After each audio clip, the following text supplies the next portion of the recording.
this is the Biotechnology Coalition of the Philippines celebrating our 10th year foundation.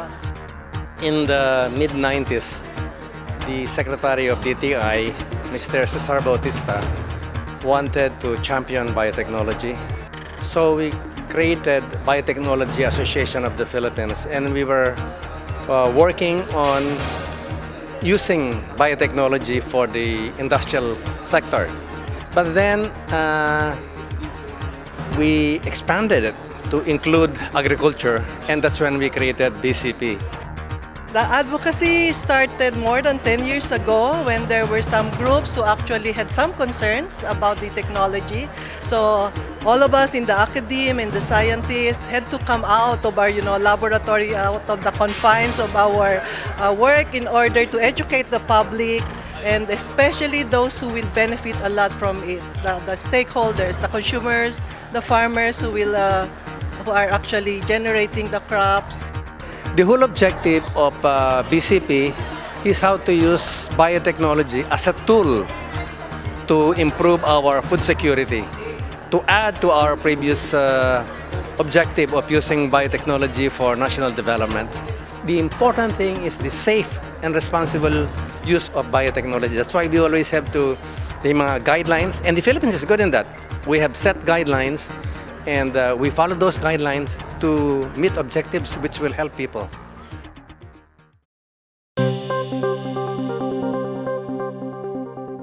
For this fair, we have invited a lot of our partners and a lot of the stakeholders in biotechnology, mainly for the safe advocacy for the safe and responsible use of biotechnology in the Philippines. Okay, so for this activity, we have lined up, in the program, we have health and wellness, teaching and education and learning, especially for children and especially also for our teachers.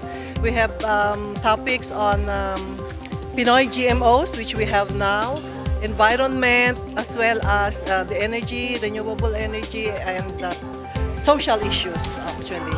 So the participants here are scientists, researchers, educators, teachers, some of the media, the public. We have a lot of farmers who are also now benefiting from the use of biotech crops, and especially high school students, the young ones who are coming here today for the biotech read-along, biotech games.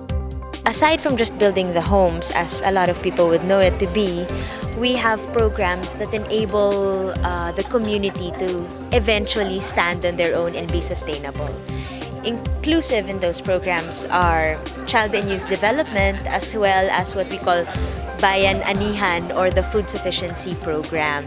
So why we invited these kids here to be part of the whole event is so that they learn more about the values of food sufficiency and farming in there, and then so that they can bring it into their own communities. They are mostly from Tarlac and Pampanga. In fact, there are some here that are even from an IP community or indigenous people. Yes. So I think it's about, if I'm not mistaken, about 5 to 7 communities.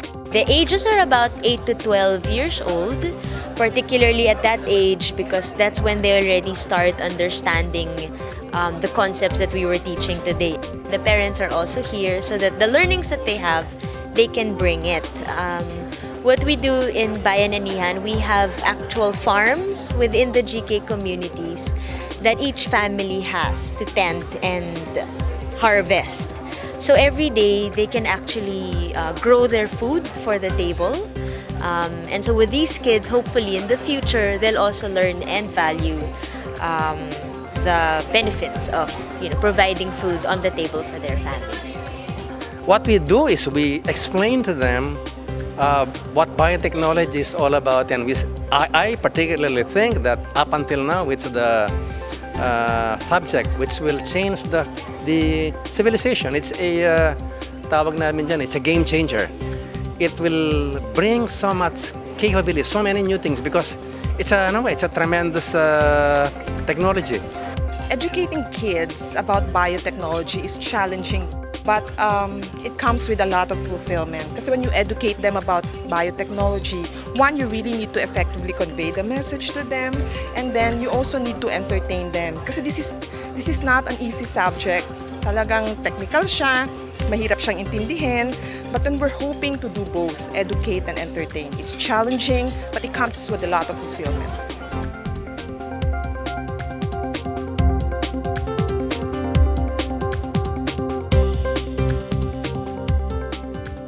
Yung book, Popong Eats His Rice, it's about, the farmer and his effort to plant rice, to harvest rice, and finally to have the rice brought to the market for parents to buy and cook and to feed their children.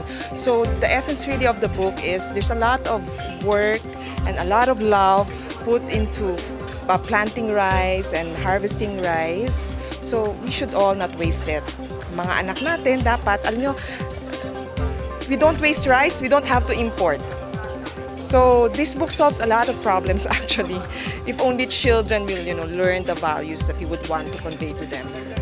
Natutunan ko po yung wag po magsasayang ng kanin kasi po, yun pong kanin na yun, importante din po sa atin yun. Huwag po mag-aksaya ng kanin dahil po pinaghirapan ng mga magsasaka. Yung mga anak natin ngayon sa dami ng mga lumilitaw na mga junk foods na pagkain, ay talagang kuminsan po nawawala na yung focus nila sa talagang masustansyang pagkain natin. Kaya iyon po ay napakagandang kwento po para sa kanila. Share ko po ito sa mga ibang bata. Maganda rin po yung biotech na pinag-aralan natin yung uod, hindi na po pwedeng mag-ano na lang sa basta-basta sa mga tanim natin. Para magiging maganda po yung ani natin. Yung bang halaman na yun po yung magiging daan po yun sa pag-unlad po natin. Yun po, talaga kasi ang halap buhay din po doon yung pagtatanim ng mga tanim na ganun din po mais. Share ko po sa natutunan namin. Gagamitin ko po yung mga natutunan ko sa aking buhay, kagaya po ng hindi po pagsasayang ng bigas. Tsaka po ituturo ko po sa mga kapwa ko yung natutunan ko doon.